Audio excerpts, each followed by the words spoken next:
Jeevan here with ESBI. We're joined by Frank Smith. How's it going? All good, mate. Yourself? Good, thank you very much. Of course, press conference just wrapped up. Very tame in the building. I feel like much more quiet, less kind of antics. Did you see that kind of? Did you expect that now that the weight cutting might have started and kind of the time to talk is over? Yeah, I think tomorrow will be interesting, as always with the weigh-in. You know, getting to that point. I think that's going to be an interesting part. But we've seen a lot of back and forth between them. There's been a lot of spite. There's been a lot of fire in the build-up. But I think tomorrow's going to be interesting. They're ready to fight. They want to get in there and do the business. There's a lot of history between these two guys. So yeah, I'm just excited. I want to get to the weigh-in tomorrow and both make weight, and then a big night on Saturday. How did you have that first fight kind of go in? Of course, do you think it plays a factor in both the game plans, or is it a completely new fight for both? And both moved on so much in the last 2 years. Yeah, look, I think a lot changes over the years in boxing. They've been through a lot, both of them.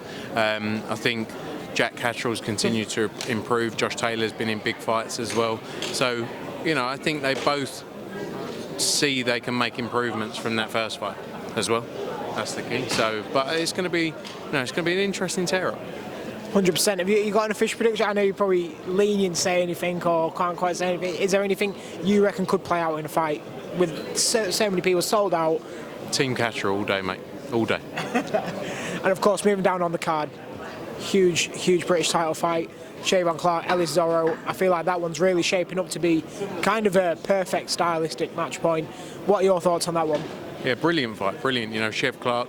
I'm glad we got the opportunity to get the British title as well for him here because, he's waited a long time for this, and I'm glad that it's good to be working with Queensberry on a fight as well. Ellis Zorro coming off the back of that Jael Pattaya fight, and I think it's going to be a decent test for Chev. But I believe he's going to become British champion on Saturday night, and then move on to some big things.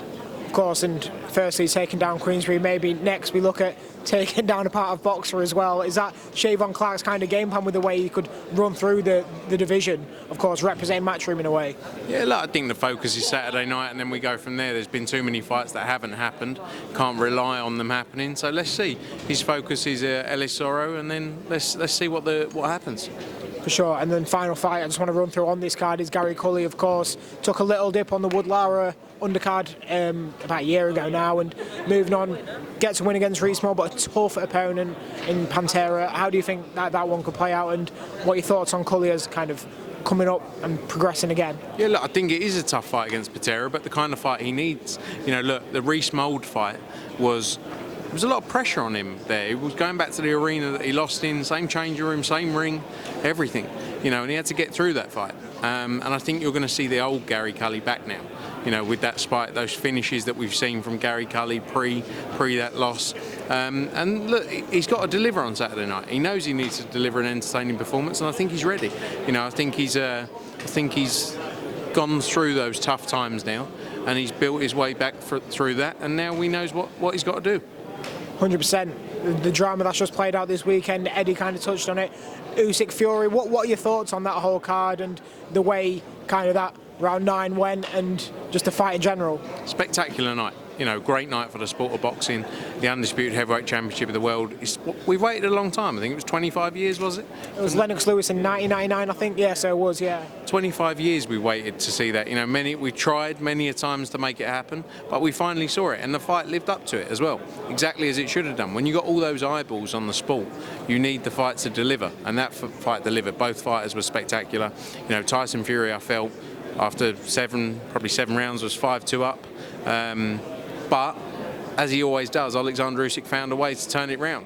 9th round probably could have been stopped in there.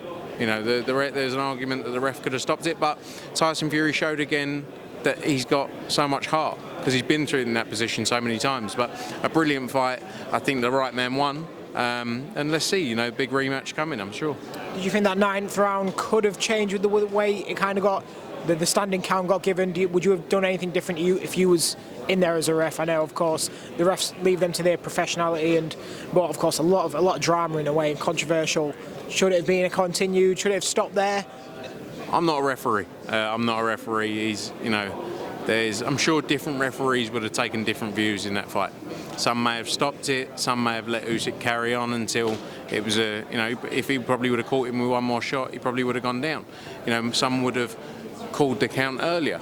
when he was going against the ropes, because he went around the ropes a few times. But look, at the same time, you can say it should have been stopped, but look at his recovery from then on. So it's hard to say. It's hard to say. You know, it's easy to look back in hindsight as well and make a call. But when you're in the ring and you've got to make that decision in a fight of that magnitude as well, you know, easy for you and I to sit here and say should have done X, Y, Z. Again, like I say, I'm not a referee. I'm not an expert. 100%. 5v5, of course, on June 1st as well. It's kind of come around the corner so quick, even though it was announced a couple of months ago. Is there any fights is there any highlight fights that you have on there? Maybe the standout for me, it's Hamza Shiraz and Ammo Williams is the people's main event for me. It's the one I'm most excited for. How about yourself? Yeah, I think that's a great fight. Craig Richards as well against Willie Hutchinson's a brilliant fight. I love Ray Ford, Nick Ball.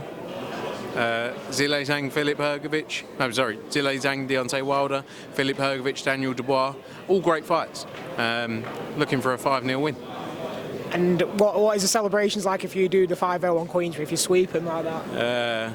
It will be a good return, and it means I don't have to wear a maid's outfit around Queensbury. Of course, yeah, I forgot about that. That is enough of a celebration for me, mate. And yeah, is that the worst nightmare possible? Maybe going around the Queensbury room in the maid outfit? I've got lovely legs, so, you know, I look good in a little maid's outfit. Well, thank you very much, Frank. Really appreciate it. Cheers, mate.